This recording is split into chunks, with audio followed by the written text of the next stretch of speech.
You know, there's a particular kind of person who walks through this world feeling absolutely everything. Not just their own sorrows and joys, but everyone else's too. They're like human tuning forks, vibrating to every emotional frequency within range. We might call them sensitive souls, empaths, or simply those who feel too much. And society has trained these people rather well, hasn't it? Trained them to believe that their gift of sensitivity comes with an unspoken price. The price of being everyone's emotional sanctuary, everyone's confessor, everyone's unpaid therapist. But something rather extraordinary happens when one of these sensitive souls finally stops. Just stops. Stops absorbing everyone's moods like a sponge. Stops saying yes when every fiber of their being screams no. Stops twisting themselves into impossible shapes just to make others comfortable. What happens then is not what you'd expect. They don't become cold. They don't become cruel. They become something far more dangerous to a world built on their endless self-sacrifice. They become awake. Now, let me tell you what's really going on here, because most people completely misunderstand the nature of sensitivity. We think of the sensitive person as someone who's naturally soft, naturally giving, naturally meant to take care of others. But this is where we've gotten it all wrong. That sensitivity, that ability to feel everything, it didn't develop because these souls are meant to be the world's emotional janitors. It developed as a survival mechanism. You see, if you grew up in an environment where you had to read the room constantly, where you had to anticipate someone's mood before they walked through the door, where your safety depended on managing other people's emotions, you learned to feel everything. Not as a gift, but as armor. The sensitive child who could sense danger in a parent's tone of voice, who could feel the shift in household energy before the storm hit. That child survived by becoming exquisitely attuned to everyone else. That here's the trick. They became so good at reading others that they never learned to read themselves. And so we have these sensitive souls walking around, 30, 40, 50 years old, still operating from that childhood program, still believing that their value lies in their usefulness, still convinced that if they just give enough, care enough, sacrifice enough, they'll finally earn the love they've been seeking all along. What a magnificent con job we've pulled on these people. We've convinced them that their sensitivity is a gift they must share with everyone, all the time, regardless of the cost to themselves. We've told them that boundaries are selfish, that saying no is unkind, that taking care of themselves is somehow a betrayal of their nature. But watch what happens when one of these sensitive souls finally hits their limit. And they all do, eventually. There comes a moment, perhaps after years of giving, until they're hollow. Perhaps after one more person takes advantage of their kindness. Perhaps on an ordinary Tuesday afternoon when they're sitting alone and realize they can't remember the last time anyone asked how they're really doing. In that moment, something cracks open. Not in a dramatic way, necessarily. Sometimes it's just a quiet thought, a simple question that changes everything. What if I stopped? What if I stopped trying to fix everyone? What if I stopped absorbing everyone's pain? What if I stopped being available for every crisis, real or manufactured? And in that question, there's a kind of terror, isn't there? Because the sensitive soul has built their entire identity around being needed. They don't know who they are without someone to rescue, someone to comfort, someone to save. Their whole life has been organized around this role. And the thought of stepping out of it feels like stepping into an abyss. But here's what actually happens when they dare to step into that abyss. They discover it's not an abyss at all. It's space. Open, vast, liberating space. Space to breathe. Space to think their own thoughts. Space to feel their own feelings without everyone else's emotions crowding in. And in that space, they begin to see things they couldn't see before. They see the patterns. Oh, the patterns become so clear once you stop participating in them. They see how certain people only call when they need something. They notice who disappears when they stop being the one who reaches out first. They recognize the emotional vampires, those charming people who always have a crisis, always need support, always take and never quite get around to giving back. Now this is where it gets interesting, because the sensitive soul doesn't become cynical when they see these patterns.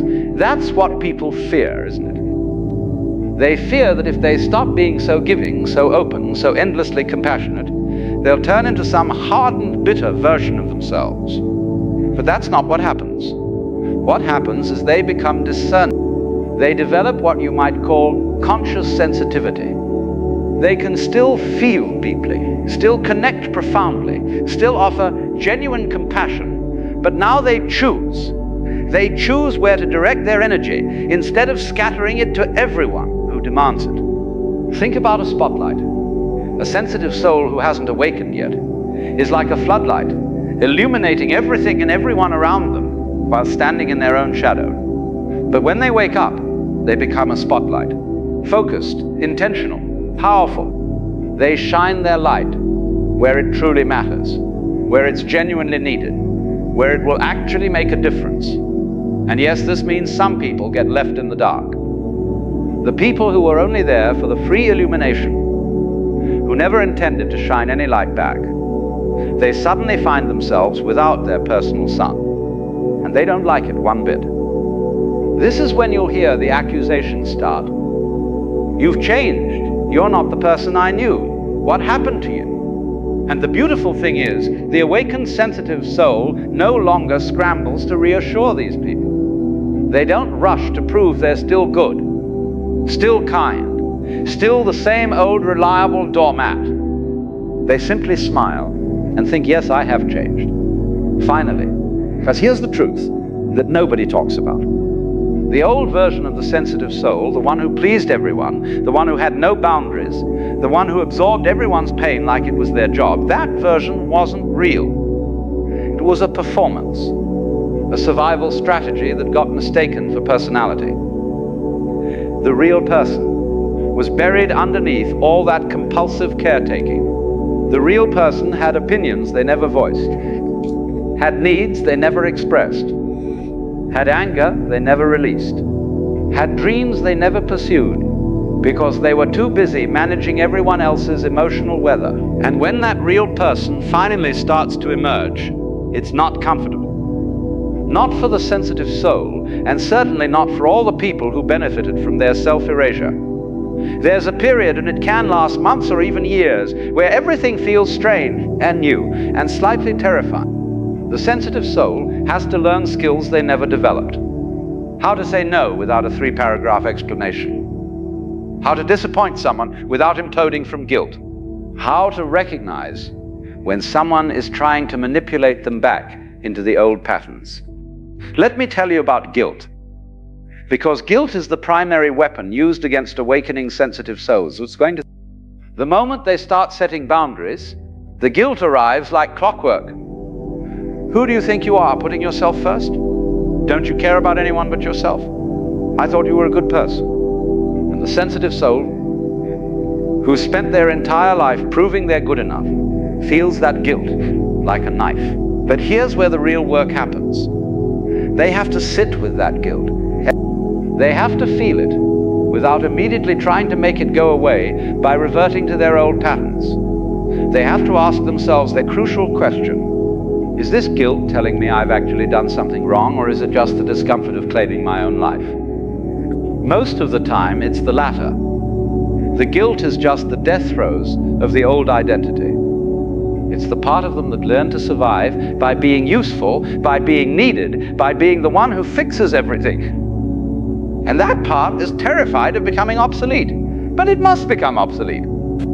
Because you see, the sensitive soul cannot become who they truly are while carrying everyone else's emotional baggage. They cannot discover their authentic self while wearing the mask of the perpetual pleaser. They cannot hear their own inner voice while amplifying everyone else's needs. And so begins what I call the great sorting. relationships that were built on the sensitive soul's endless giving start to crack. Some will evolve. The people who genuinely care, who actually see the sensitive soul as a whole person rather than a resource to be extracted, these people will adjust. They'll respect the boundaries. They'll celebrate the changes. They might even feel inspired to look at their own patterns, but others will resist. They'll push back against simply used to be speaking in possibly house. They'll try guilt, anger, manipulation, whatever it takes to get their emotional support system back online. And this is where the sensitive soul faces their biggest test. Can they hold their ground, even when people they care about are upset with them? Can they disappoint others to stay true to themselves? This is not an easy thing. The sensitive soul has been trained since childhood to believe that other people's comfort is more important than their own authenticity. They've learned that making waves is dangerous, that standing up for themselves is selfish, that their needs don't matter as much as everyone else's. Breaking this conditioning requires something like courage. Not the dramatic kind of courage, but the quiet, everyday courage of choosing yourself when every cell in your body has been programmed to choose others. Watch what happens to the body when a sensitive soul stops people-pleasing. This is fascinating. For years, maybe decades, their body has been in a constant state of stress. Their nervous system has been processing not just their own emotions, but everyone else's too. They've had headaches, stomach problems, exhaustion that sleep doesn't cure. Their body has been screaming at them to stop, but they kept pushing through because everyone needed them. But when they finally stop, when they finally start saying no, when they finally create boundaries that protect their energy, the body begins to relax. The chronic tension starts to release. The mysterious aches and pains begin to fade. Sleep becomes deeper, energy returns. It's as if the body finally exhales after holding its breath for years. And this makes sense, doesn't it? The body was never meant to process everyone else's emotional waste. The sensitive soul has been functioning like an emotional sewage treatment plant, and their body paid the price. When they stopped taking on everyone else's stress, anxiety, and pain, their physical health naturally begins to restore. Now here's something crucial to understand. When a sensitive soul awakens and starts seeing the truth, they don't lose their sensitivity. This is what people fear, and it's simply not true. They don't become numb or disconnected or cold. What happens is their sensitivity becomes conscious rather than compulsive. Before awakening, they absorbed everything automatically, like a sponge in water. They had no control over it. Someone was sad, they felt sad. Someone was anxious, they felt anxious. Someone was angry, they felt responsible for fixing it. But after awakening, something shifts. They can still sense all those emotions. Their radar is just as accurate, maybe even more so. But now there's a pause between sensing and absorbing. A moment where they can ask, is this mine or theirs? Do I want to take this on or let it pass through? They develop what you might call a selective membrane, permeable enough to remain connected, but strong enough to remain themselves. This conscious sensitivity becomes their superpower. They can walk into a room and instantly read the energy, but they're no longer knocked over by it. They can listen to someone's problems with genuine compassion, but they don't leave the conversation carrying those problems. They can love people deeply without losing themselves in the process. This is the gift that was always meant to emerge from their sensitivity. Not endless self-sacrifice, but conscious connection. Not absorption, but genuine empathy. Not drowning in everyone else's emotions, but swimming skillfully through the emotional waters of life. Let me tell you what happens in relationships when a sensitive soul awakens. It's rather remarkable. The people who were using them start to fall away naturally. There's no big confrontation, usually. Just a gradual fading as the sensitive soul stops being available for the old dynamics. The friend who only called during crises stops calling when the sensitive soul stops rushing to rescue them. The family member who demanded constant emotional support finds another target when boundaries appear. The partner who relied on the sensitive soul to manage all the emotional labor either learns to carry their own weight or looks for someone else to carry it for them. This falling away can feel like loss, and in a way it is. But it's the loss of relationships that were never really relationships at all. They were arrangements, contracts where the sensitive soul provided unlimited emotional resources in exchange for the crumbs of connection. When those contracts end, space opens up, and into that space come different kinds of people. People who see the sensitive soul as a whole person, not a resource. People who give as much as they take. People who respect boundaries instead of testing them. People who love the real person, not the performing persona. These new relationships feel different. They feel lighter somehow, even though they're deeper. There's less drama, less crisis, less exhausting emotional management. There's more ease, more reciprocity, more genuine joy. The sensitive soul discovers something astonishing. Real connection is actually restful, not draining. Love that's genuine doesn't require you to abandon yourself. True friendship means both people take care of each other, not one person doing all the caretaking. Now I want to talk about anger, because this is where things get really interesting. The awakening sensitive soul often discovers a tremendous amount of anger buried under all that compulsive niceness. Anger at being used, anger at being taken for granted, anger at all the times they said yes when they meant no, anger at the people who exploited their kindness, anger at themselves for allowing it.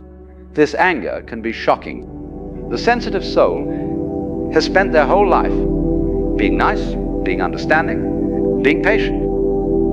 They've suppressed their anger so thoroughly that they forgot it was there. But it was there all along, festering under the surface, leaking out as resentment, bitterness, chronic stress. And when this anger finally surfaces, the sensitive soul often panics. They think, oh no, I'm becoming the kind of person I never wanted to be. I'm becoming angry and bitter and hard. But this is a misunderstanding. The anger isn't making them into someone new. It's revealing someone who was always there, but never had permission to exist. And this anger, when it's acknowledged and expressed appropriately, is actually healthy. It's the part of them that knows their worth. The part that refuses to be used. The part that says, no, enough, I matter too. The anger is not their enemy, it's their teacher. It shows them exactly where their boundaries were violated. It gives them the energy to establish new ones. It burns away the false self and reveals the real one underneath. But the sensitive soul has to learn to work with this anger skillfully. Not to explode at everyone who ever wronged them. Not to become bitter and suspicious of all human connection. But to use the anger as information, as fuel for change, as the fire that transforms them from pleaser to person. Here's something beautiful that happens. As the sensitive soul heals, as they learn to honor their own needs and set healthy boundaries, they often find themselves wanting to help others do the same. But the way they help is completely different now. Before, they helped by doing everything for people, by absorbing their pain, by fixing their problems. They helped from a place of compulsion and codependency. Now, they help by holding space, by believing in people's ability to solve their own problems, by sharing what they've learned, without trying to save anyone. They become what you might call a conscious guide, rather than a compulsive rescuer. And this actually helps people far more than the old way ever did.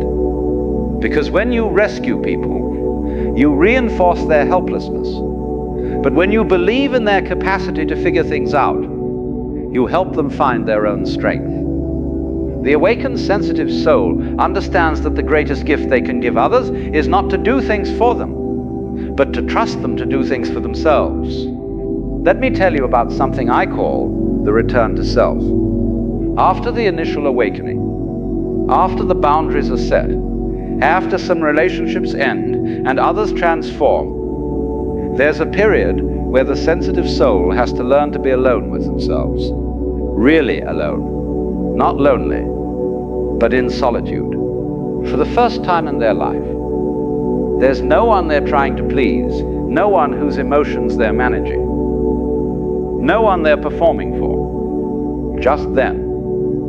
And this can be uncomfortable at first, because without all that external noise, they have to face their own thoughts, their own feelings, their own desires. They have to ask themselves questions they've been avoiding. What do I actually want? What do I actually think? Who am I when I'm not being useful to someone? These questions can feel terrifying because the sensitive soul has spent so long defining themselves through others that they don't quite know who they are on their own. But this is where the real treasure lies. In that solitude, in that space where they're not performing or pleasing or fixing, they begin to meet themselves for the first time. They discover their own preferences, their own opinions, their own quirks. They find out what makes them laugh when no one's watching, what moves them when there's no one to impress, what lights them up when there's no one to please. They discover that they're interesting, that they have depths they never had time to plunge, that they're actually quite good company. And something wonderful happens. The sensitive soul falls in love, not with someone else, but with themselves. Not in a narcissistic way, but in a gentle, appreciative way. They start to see themselves as worthy of the same care and attention they've always given others. They start treating themselves with the same compassion they've extended to everyone else. They start honoring their own needs with the same dedication they brought to everyone else's. This self-love is revolutionary, because once you genuinely love yourself, you can no longer accept relationships that require you to abandon yourself. Once you know your own worth, you can no longer settle for breadcrumbs of affection. Once you've tasted the peace of being alone with yourself, you can no longer tolerate connections that create chaos. The sensitive soul who has awakened and returned to themselves becomes unshakable in a way they never were before. Not because they've hardened their heart, but because they've finally found their center. And from that center, they engage with the world in a completely new way. They give from overflow rather than depletion. They help from inspiration rather than obligation. They love from wholeness rather than neediness. They connect from authenticity rather than performance. This is what I call sovereign sensitivity, the ability to feel everything while remaining yourself, the capacity to care deeply without losing yourself, the gift of being both open and boundaried, both soft and strong. And here's the beautiful paradox. When the sensitive soul stops trying to please everyone, when they stop absorbing everyone's emotions, when they finally put themselves first, they actually become more effective at helping others, not less, more. Because they're no longer helping from woundedness. They're helping from wholeness. They're not rescuing people to feel valuable. They're supporting people because it genuinely moves them. They're not fixing problems to avoid their own. They're sharing wisdom they've earned through their own healing. The awakened sensitive soul becomes a kind of lighthouse. They stand on solid ground, shining their light steadily, illuminating the path for those who are ready to see. But they don't chase ships in the fog. They don't abandon their post to rescue every vessel in distress.